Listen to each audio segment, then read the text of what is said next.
இன்றே டவுன்லோட் செய்து உங்கள் ஃபேவரட் ஷோக்களை என்ஜாய் பண்ணுங்க. நானும் இப்ப ஆயுஷ் கூட போயிருக்கணும்.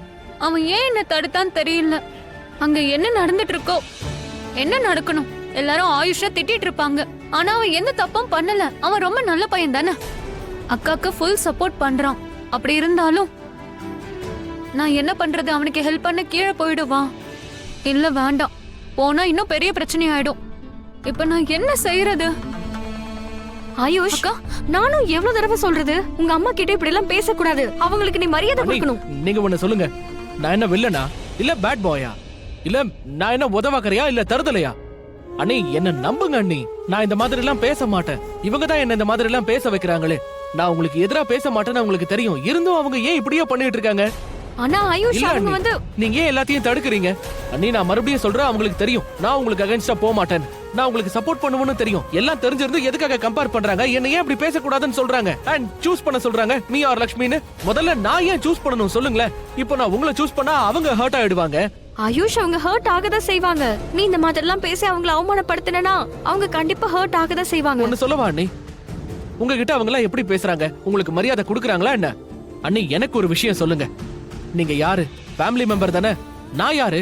Family member. அப்ப ஒரு ஃபேமிலி மெம்பர் இன்னொரு ஃபேமிலி மெம்பருக்கு சப்போர்ட் பண்ணி பேசுறதுல என்ன தப்பு இருக்குன்னு நான் கேக்குறேன். இங்க பிரச்சனை என்ன தெரியுமா அண்ணி?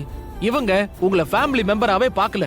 நீங்க வேணா பாருங்க, ஒரு நாள் இவங்க எல்லாரும் சேர்ந்து நிச்சயமா இப்படி எல்லாம் பேசக்கூடாது. நீ பேசுறது ரொம்ப தப்பா இருக்கு. இதனால உறவுகள் விலகி போகாது. ஆனா உறவுகள் ஒன்னாவும் இருக்கணும். நீங்க அதை புரிஞ்சுக்க மாட்டேங்கிறீங்க. ஆயுஷ், நான் எதையும் புரிஞ்சுக்க விரும்பல. நான் சொல்றத முதல்ல நீ கேளு.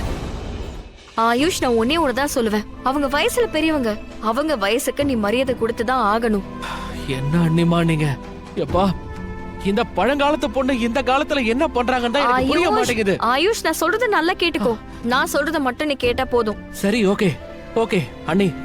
பெரியவங்களுக்கு நான் என்ன மரியாதை கொடுப்பனோ அதை தான் உங்களுக்கும் கொடுப்பேன். ஓகேவா? போதுமா? ஐயோ, நான் அப்படி சொல்லல. விட்டு தள்ளுங்க, விஷயத்தை மாத்தாதீங்க. ஃபோக்கஸ் பண்ணுங்க. ஞாபகம் இருக்குல்ல, டெட்லைன் கொடுத்திருக்காங்க, நிறைய வேலை இருக்கு.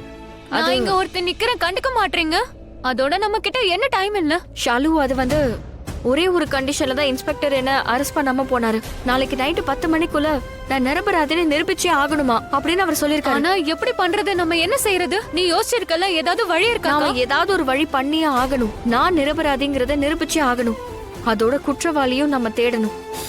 அதுதான் அண்ணே, நாம எங்க இருந்து ஆரம்பிக்கணும்னே எனக்கு தெரியல.